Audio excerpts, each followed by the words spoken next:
Okay, we're gonna continue the Kosher in America series. I want to move on to the next phase of it, and that is Hechsherim. Hechsherim is something that has always been wrapped up in controversy, always made fights amongst Rabbanim, laymen, etc. Nothing has changed much in regards to that ever since the beginning. I'll start with this. In 2022, after COVID, very recently, after COVID spawned a tremendous amount of home businesses, right? Everybody knows. Everyone was selling sourdough and beef jerky and fish platters and etc. etc. So this was a Kosher that came out. I think everyone remembers when this came out. There was a Kosher signed by Shmuel Kamenetsky, Shlomo Miller, Rabbi Forsheimer, and Rabbi First. And it said as follows. It said basically like this. Takana kavua, Meseir Elanu mikamaderis. We have a known takana, a known rule given to us from Kamaderis. She'ein liknois dvar meichel mishom ish Yisrael. You should not purchase a food item from any Jewish person, even if he has a cheskes kashrus, he's someone we assume to be a kosher. Elam kein nimtze biyad ksav hashgacha mirav muchsher. Unless he has a ksav hashgacha in his hand from a well-known rav. Even if he's a trustworthy, upstanding individual, drusha hashgacha b'ramak kaptanitz yoser. He needs to have a hashgacha that's more, stringent. Because when a person is engaging in selling foods for the purpose of making a profit, he needs to have a hashgacha that's more, on a higher level than what a person would normally just have to be trustworthy.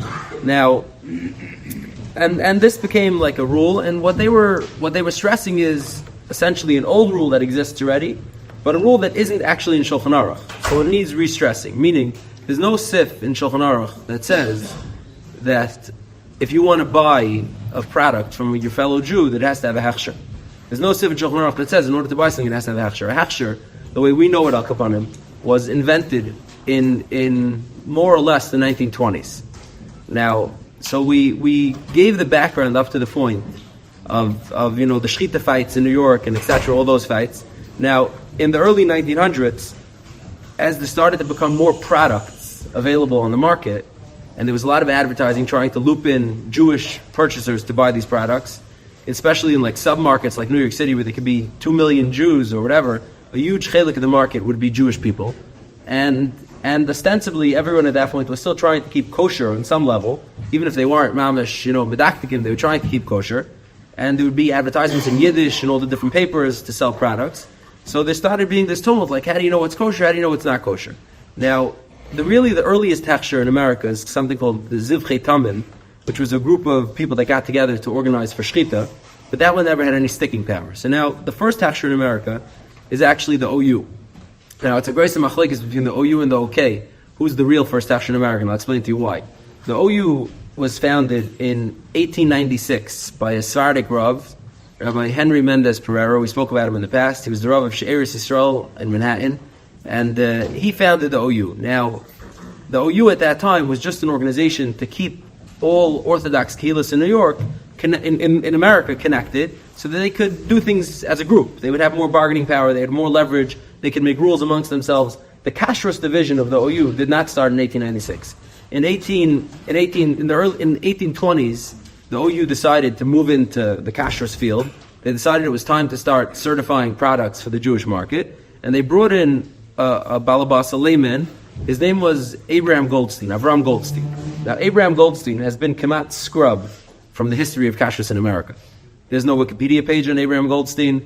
He gets maybe a mention here or there, and there's a reason for that. And we'll talk about that in a second. Avram Goldstein was brought in let's call it 1925 to be the head of the kashrus division of the OU.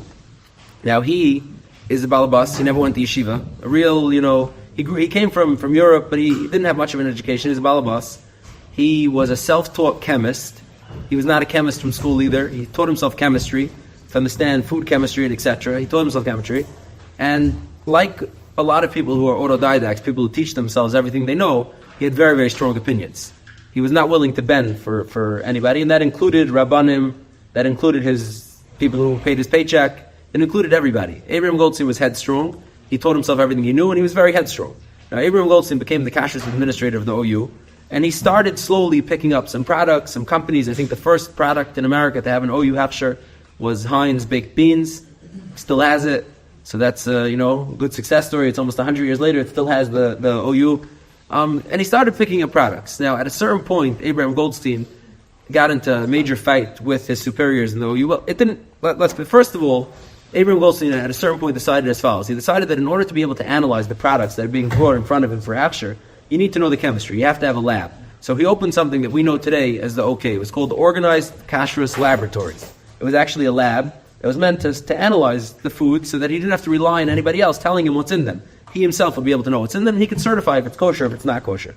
And the OK, Organized Kashrus Laboratories, eventually goes on to split off because Abraham Goldstein gets into a fight with the Rabbanim of the OU, the superiors in the OU, many, many different fights, and ultimately over the next, till I think 1944 when he dies, he fought about 3 or 4 product classes, and each one of them, I think, we'll get into, each one of them is worth a share.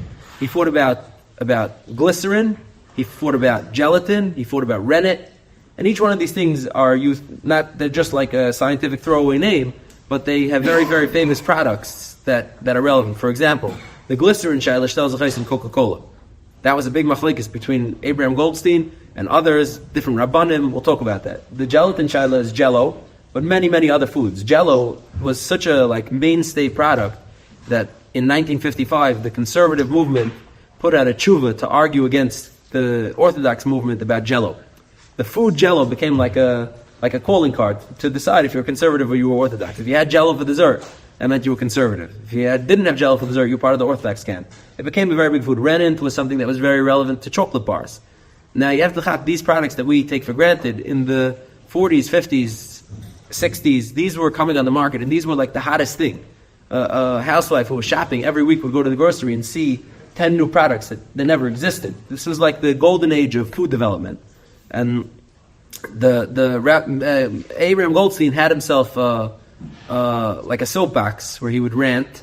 It was a magazine, a Kashrus magazine. I think it was called the Kashrus Digest or something. And he would take letters from people writing him to ask about products, and that he would write back, and he would rant about all different products and all different rabbanim. And as we get into his history and Kashrus' history, I'll read some of his rants. They're funny.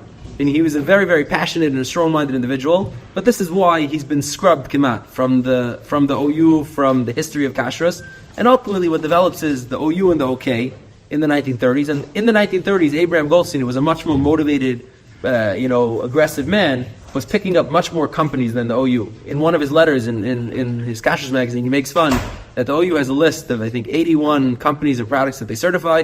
Half of them were organic, including 7 kinds of salt. Meaning he's saying you're certifying things that clearly don't need a hechsher. Anything complicated, you have nothing to say about.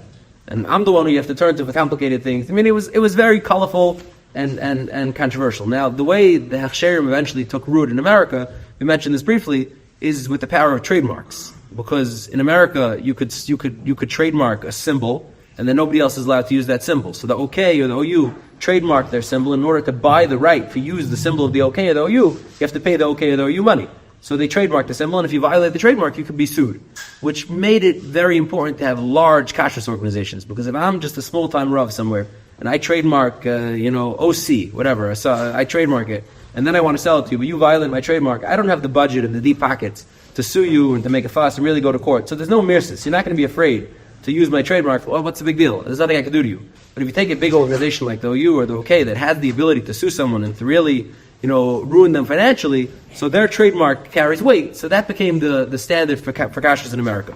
Now, before that, there was no such a thing really as a kashrus organization, and it was a kind of a new invention, a colorful new invention that led to a lot of fights. Now, so how do we get to this tshuva, this takana kavua that's being mentioned in this kolkera, right? This kolkera that we started off with says there's a takana kavua to have a hechsher. So how do we get this? So let's just back up and discuss the sugya, the underpinning behind needing a hechsher or not needing a hechsher.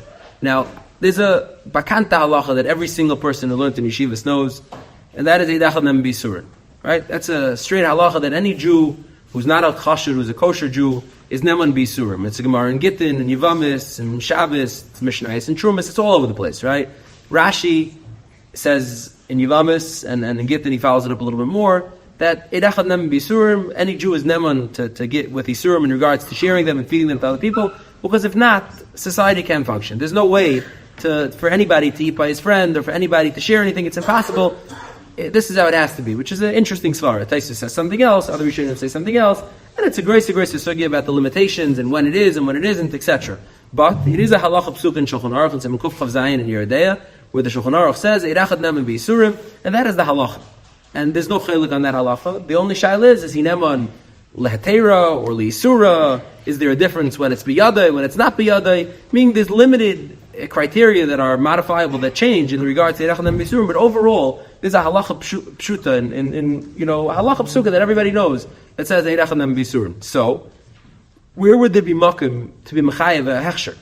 Meaning Eidachad Neman B'Yisurim says that if I make for example, salads in my house, and I want to sell them to all my neighbors and friends, I'm allowed to do that, and all of you are allowed to trust me that there's no bugs in the salad, because I'm an Eidachad Neman B'Yisurim. So where does it come, the idea that, on top of this regular rule, this halacha psuk of Eidachad Neman B'Yisurim, there's a new din of needing a hechsher. So as follows.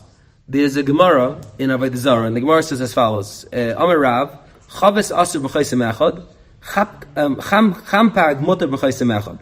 This is a rule about sending things, and we know this rule about packages. When you send a package of food that's kosher, with a shliach who's not Jewish, and you want to know if you could trust him. So the Gemara over here lays down the rule that there's different categories. There's foods that have real sfeikos deiraisa, where if they're no good, you're being over in the nissa deiraisa. Those foods you're not allowed to send unless it has. You're not allowed to send them with a chaysem echad. You're not allowed to send them unless it has 2 chaysamis, unless it has 2 seals. And there are other categories of food where the risk factor is less high. The risk of isser is less relevant, and those you're allowed to send, more readily even with chaysem echad.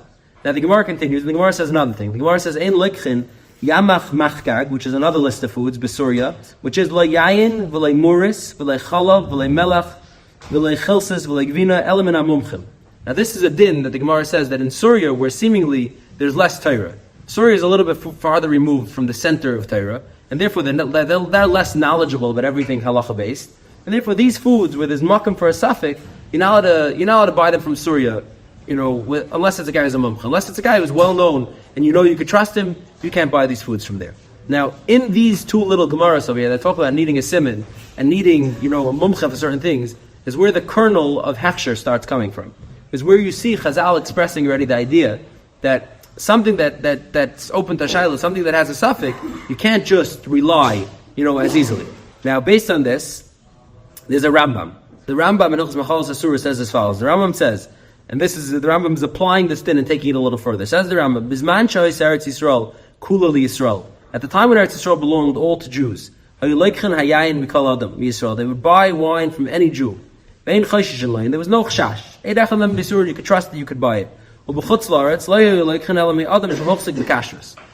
La'aretz, i.e. Surya, you would only buy from someone who was muchsik b'kashrus. Says the Rambam, and this is the kicker. Ubizman hazeh, says the Rambam, ein loikchen yayin b'chol makim, ele me'adam shehochsak b'kashrus. V'chein habasar v'agbina v'chatichas dag, she'ein b'simin k'moshe b'yavir. Says the Rambam, bizman hazeh, seemingly the Rambam holds, bizman hazeh, there's some sort of degradation, there's a degeneration of kasher standards, of people's knowledge, and therefore you can't buy things from anybody anymore, unless he's a muchsik b'kashrus. This is what the Rambam says. Comes along the Ravid right away, and the Ravid says, Amar Avram, zu ein a Mishnah. This is not a thing. There's no such a rule. Unless someone's a chashud, unless someone is a suspect, we know that he's a guy that doesn't keep the Torah, he's not chashud, you're allowed to buy from anybody. That's the Ravid. Now this Machlekes Rambam Ravid does make it the Shulchan Aruch, and the Shulchan Aruch and Simon Kuf Yotes, the Mechaber Paskins like the Ravid. The Mechaber Paskins, that unless a guy is a chashud, you're allowed to buy food from him, no problem. Unless a guy is known to be suspect, you're allowed to buy food from him. But the Rambam comes along the Ramah, and the Ramah brings the Rambam. The Ramah says as follows. The Ramah says, V'yeshaimrim, afilu mimisha einei chashud. Even someone who's not a chashud, he's not known to be suspect. Rak she'ein makirin oiseshu muchsik b'kashrus. Just we don't know of him. We don't know that he's a muchsik b'kashrus.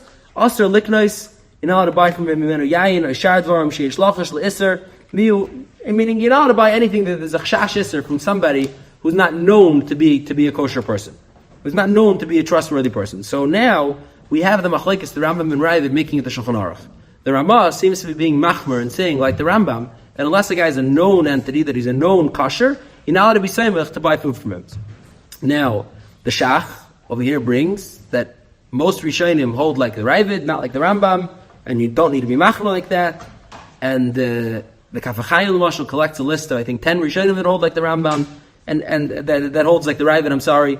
And meaning there's a lot of makom to say that the halacha is like the Ravid.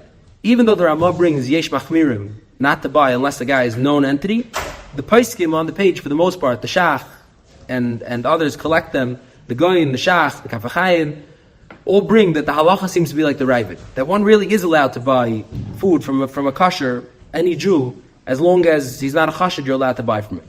So now, we have kind of the beginning, the opening, the first crack in against Eid Echad and Bisura that's suggesting that maybe you need a hechsher on something when you buy something that from a fellow Jew. Now, the Aruch HaShulchan, in Kufyu Tes, Eis Tes, the Aruch HaShulchan brings as follows, and we're skipping to the back of the line. We'll go back to the beginning. The Aruch HaShulchan brings as follows. Let's not skip. The real makar that seems to say that the halacha is like the Rambam, that's something that a person, any Jew, even if he's a good Jew, and if you want to buy from him, you need a hechsher, is the Beis Hillel. The Beis Hillel is a sefer on Yeridea. That's not super well known today, but he didn't have a last name. He's from the early Achronim, I think he was born in 1615, lived till about 1690. He was friends with the Shach and the Magen Avram. He learned by the Meginei Shleima. And one of the Gedolei Achronim. His name is Rav Hillel ben Rav Naftali Heretz. He did not have a last name. He wrote the Sefer Beis Hillel, which was an acceptable Sefer. He's a Litvish person. He was born in Brisk. Then he moved to Vilna, pretty Litvish. Then at the end of his life, he became a Rav in Zalkova in Galicia. He became a Rav in Zalkova. And in his Sefer Beis Hillel and Yeridei, he brings as follows. In the Sefer Beis Hillel, he says as follows. Over here he says, Mizer Ra, he says, I've seen, Shetakinu with Pinkis HaMedina, that there's a takana in the Pinkis HaMedina, which we're going to talk about that in a second, Shalalikach Shum Dvar Meichel Yayin, Elem Kain Sheyesh Biyadei, Kasav V'chasum Me'av Bezdin Shenasa Behechsher, Shekayr and Kosher. Says you shouldn't buy anything, no food, no prepared food, from a fellow Jew, unless he comes with a star, Kasav V'chasum, from the Bezdin, that it's kosher. V'afim Muchsik B'kashrus. Even if he's a person who's muchsik b'kashrus, even if he's someone who's a trustworthy person, we should leib plug. It's a rule, leib plug. You can't buy from anybody, even if he's muchsik. If the guy says, I had a hechsher, but I just lost the hechsher, then, muchsik b'kashrus, and he's a trustworthy person, then you could trust him. If he tells you that I had a hechsher even though I lost it, you could trust him if he's a trustworthy person. So now the Beis Hillel is the first one that seems to bring this, and he says, Rehisi b'Pinkas HaMedina. So what is Pinkas HaMedina? So, generally speaking, when the place can quote something from Pinkas HaMedina, it means the Vadar Ba'aratzis. Now, let's just say what that is briefly. The Vadar Ba'aratzis was actually, it's a well-known thing, right? Everyone's heard of the Vadar Ba'aratzis. Were basically the Jews who lived in Russia, Poland, Litva, Galicia, Congressional Poland, Small Poland, were all part of this Vad that kept them together, and they had meetings periodically, and they made certain rules amongst themselves, and etc. Now, over time, the Vad Aratzis became the Vad Chamash Aratzis, the Vad Shalosh Aratzis. There were fights, there was people who were in, there were people who were out. The Vad Artzis Lita split off from the Vad Aratzis pretty early on, and there's much fighting between the two of them. Now, sadly, the Pinkis Vad Aratzis, the main, Mascaras, the book that brings all the minutes and the meetings and the halachas of the Vad Aratzis is gone. We don't have it anymore. We only have a few Shirayim that were quoted in other Svarim along the way. Meaning something that was brought down in the Pinkis Lublin, the quotes from the Vad Aratzis, we have it. If it's quoted in the Pinkis Kruke from the Vad Aratzis, we have it. So there's been someone in the 50s who put together a new Pinkis Vad Aratzis, but again, it's very inconclusive, it doesn't have everything. Now, generally, when we say Pinkis Vad Aratzis, the Re'isim Pinkis HaMedina, it means the Pinkis and the Vad Aratzis. Now, it happens to be that Rav Hillel, the Rav Hillel of the Beis Hillel, as the Rav of Zalkova at the end of his life, was an itzig, like a congressional member of the Vad Aratzis. He was a participant, and as a matter of fact, some of the summer meetings of the Vad Aratzis took place in Zalkova, in his hometown. So he would have been like a hosting rabbi for the Vad Aratzis. So he definitely was a participant of the Vad Aratzis. Now, it's interesting to point out that it could also mean other things. For example, we know the famous three Kehilas, what is it called? Altona, Hamburg, Ahu, right? Altona, Hamburg, and Vansbach. Vansbach today doesn't exist. became a suburb of Hamburg. But these three kehillas had very strong, rules amongst themselves, and also had a pinkus, Medina. At the kach that I think Rabbi Yaakov Emden's last sefer that he published in his life was called Mishpatei Tzedek, Mishpatei Emes, I forgot what it's called again, Mishpatei Emes, I think, and it was a sefer where he had a major din Torah between the different members of the Vada Kehillas of Ahu, where they were arguing about it, what exactly the rules of the Kehillas are, etc. And he had like a major din Torah, and he writes over there that he had to sleep over several nights in the Bezdin Shtub, and it took him weeks and months to get this sorted out. So this was something that was very prevalent in Europe. L'mashal, there was the Vadlita, and the Beis Hillel participated in that too, and when he was a Rav in Vilna, when he was elsewhere. So it's unclear exactly what he means when he says Marisi Pinkas HaMedina, who he's quoting and what standing it has. Meaning, it's not exactly certain which Paisik made that up and where it came to be, but there's certainly standing for something that's found in the Pinkas Vadar Baratzis that's mechayev people to listen to it. I think one of the examples of this is today there's a Chassidish, something that only Chassidim do. I don't think there's any Litvaks to do this. Is married women shave their heads, right? A kala, before she gets married, shaves her head, and from then on, right? Every married woman shaves her head. Now, if you look in the Chuvas and the Paiskim, from the Sheila Meshiv or the Minchas Yitzchak or others, you'll see that the makar for shaving heads actually comes from the Takanas V'adar Baratzis. So that it's likely that 400 years ago, everybody shaved their heads. Meaning not just Chassidish women, it would be Germans, it would be Russians, it would be Polish, it would be everyone. At some point, due to different rules and regulations and different medinas and different separations that arose amongst them, it started filtering down into different ways. So if you look in the Truth of the Shalom Meshiv writes, this is a minig for everybody. This is not a minig, and the Minchas Yitzchak and etc. There's a sefer I have at home that strongly pushes that everybody should have to take back up this minig, because you're bound by the Menhagei Aveisecha. And if the Vadar Barot has made such a minig, so it's your minig. You don't have the right to say, I don't have that minig anymore. So likewise, when the Beis Hillel quotes from the Vadar Barotzis, from the Pinkas Reisi Pinkas HaMedina, it has some sort of serious standing. Meaning, set aside the Machlekes HaPoiskim that we're seeing, Machlekes, the Shach, and the Taz, and the Goyin, and the Ramah. I think set aside what it says in Shulchan Aruch, which is not actually applicable to Halach L'Maisa in our context, but what it says in the Pinkas HaMedinas bears some standing for everyone of different Kehillas. So much so that the Aruch HaShulchan in Siman Kuf Yates, the Aruch HaShulchan says as follows. The Aruch HaShulchan says that he says L'Maisa, the Ramah, the Rabbeinu Ramah, Gam HaRambam, holds that it's us, so you need a Hechsher. He says V'chein HaMinig HaPashat B'chol Tuvis Yisrael, says the Aruch HaShulchan. This is the Minig HaPashat in all cries of Klal Yisrael. K'she'echad she'ein makir noisei shul mochsk v'kashers hevi yayin agvina v'chamai kamach. When someone who's not known or not a known entity brings food to sell it, maybe he brings with him a ksav hechsher from the Rav who's Yoshev al Kisei Hira, u'biyichud, says the Aruch HaShulchan, b'zman hazeh she'rabsa ha'pritzas v'aminus. For sure in our day, he says the Aruch HaShulchan, that pritzas and minus is rampant and prevalent. Also, likach me'ad m'shem makir, and I said, b'leit ksav hechsher. You're not allowed to buy from someone who's not a well-known thing. U'lachein afal gav de b'basar chasavnu de ein tzarach mikol makim b'zman hazeh pshita de aser. The Aruch HaShulchan says, b'zman hazeh, it's pashat that it's aser, you need a hechsher. The b'zman hazeh l'shayach hatam shekasavnu b'sevalov. Says the Aruch HaShulchan that the halacha has become a halacha psuka and noig in all the medinas, that if someone brings food and he's not a known quantity, you don't know him, he has to come with a hechsher. Now, likewise, the Darkei Tshuva brings from the Chacham Sadam. Chacham Sadam says as follows: that b'zman hazeh roya linei kedasa machmirim. Even though the halacha really in Shulchan Aruch is not like the machmirim, the halacha is like the shach and like others are saying that you don't need a hechsher. The halacha is linei kedasa machmirim. Shelo likna shum davar afilu d'Rabbanan, unless it has a hechsher. The harbe yesh lizor b'davar b'zman hazeh b'frat basav v'yayin. This is what the Darkei Tshuva brings from the Chacham Sadam. The b'zman hazeh you have to be very machmir about this because people are a little suspect. Now, so we're seeing that even though the halacha in Shulchan Aruch, let's say, is that you don't need a hechsher, and the halacha is that you don't need a hechsher, and there's makom to be makel without needing a hechsher, but l'maisa, over the Deiris, many poskim have said that b'zman hazeh, and it hasn't gotten better, that there's a need for a hechsher, and you can't be semech anymore on people without it. Now, to fast forward to our time, I saw in a sefer that Rav Zriel Orbach says that the halacha in Eretz Yisrael, even up to today, he says, was always not like this. He says the halacha in general in Eretz Yisrael was that you could buy from homemade shops, from people. Everyone bought from everybody, that's how it was. He says, but L'maisa now, he says, Now, Sherabu HaMechshelis, he says in Befrat, there was a well-known story in Yerushalayim, and I don't know what story he's referring to, where, a household shop, missiled people and sold things that weren't appropriate. So he says now the halacha has become like this minig, that you have to have a hechsher. For example, the Reb Moshe Sternbuch in Chuvas Vanagis and Chelik Beis, Reb Moshe Sternbuch says that he brings a story over the Yadani. He says B'Secher Esregim Meforsim, a well-known Esrog Secher. Shekibel Hazmanim Mechutz Laaretz Esregim.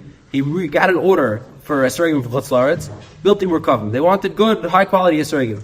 V'Rima V'Shalach Merkavim. And he sent them, blended Esregim, mixed Esregim, whatever he wanted. V'Haidel Lefana, he says, we called him in front of Bezdin, and he was made that he did this. And he said, why? He says, because according to him, Merkavim is only a Chumrah, and Chutz Laaretz people, what do they really know anyhow? So I'm going to send them whatever I want, and it's fine for them. So says Moshe Sternbuch, the same thing for kashrus. He says you have all sorts of proprietors who say, listen, of course I'm a Chiyudah, I would never eat this, but for these guys, it's okay. I'll give them. It's just a kula. I'm just cutting a corner. It's not the end of the world. So says Moshe Sternbuch, the halacha became that you have to have a hechsher. Now, there's a tshuva sefer in Haris Eson from Reuben, Rabbi Reuben, of Reuben's hechsher in Eretz Yisrael, where he takes a different track and he brings some place and he says as follows. He says it's Yedua, and this could be found in halacha, that if someone doesn't know the shaila, then you can't say Erech Lem B'Yisurin. Right? Meaning, if you don't know the halachas of Truma, I can't say Erech Lem B'Yisurin and Truma. You just don't know. It's nothing to do with not being trustworthy, you just don't know the halachas. So he says, Bizman Hazeh, that kashrus became such a complicated product, and there's so many ingredients, and so many processes, and so many steps, it's not possible to call yourself an Eid Echad. Unless you know, you don't know. Nobody knows the halachas of kashrus unless you know them. And this really, safe davar to close the loop, is what Abraham Goldstein was saying all throughout the 1920s, 30s, and 40s. What he was saying is, it's all fine, it's all good. Eid Echad and B'Yisurin, you have kashrus, rabbanim, you think you know. He says you don't know. If you don't know the halachas of kashrus, if you're not a chemist and you don't know the halachas, then it's no shaykhs to the sugi of Eid Echad and B'Yisurin. You can't tell me Eid Echad and B'Yisurin, it's something you don't know. Now, there's many, this is just the background to the idea of needing a hechsher. There's many different fights that came up, starting with Coke and these other ones that we mentioned. And Mitzvah, we'll get into them. They're very colorful. There's a lot of colorful rabbis who fought with each other, colorful regular people who got involved in them. And Mitzvah will continue. You've just experienced another Torah class brought to you by TorahAnytime.com.